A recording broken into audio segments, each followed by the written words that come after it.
Hello everyone, welcome to Ashu cooks. ఈరోజు వీడియోలో Puri curry ఎలా చేయాలో చూద్దాం. ఒక కడాయి పెట్టుకుని అందులో 1 స్పూన్ వరకు ఆయిల్ వేసుకోండి. దీంట్లో కొన్ని శనగపప్పు, 1 స్పూన్ వరకు ఆవాలు, 2 ఎండుమిరపకాయలు, కరివేపాకు వేసి ఫ్రై చేయండి. దీంట్లో 2 ఉల్లిపాయలు, 2 పొటాటో అనేది ఇంత సన్నగా చాప్ చేయాలన్నమాట. ఇవన్నీ వేసి పొటాటో మగ్గేంత వరకు కుక్ చేయండి. దీంట్లో 1 స్పూన్ ఉప్పు, హాఫ్ స్పూన్ పసుపు వేసి బాగా ఫ్రై అయ్యాక 1 గ్లాస్ వరకు వాటర్ వేసి కలుపుకోండి.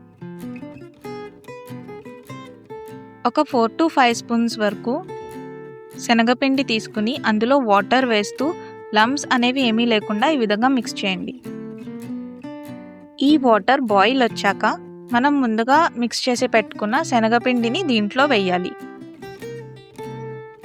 కలుపుతూ వేయాలి.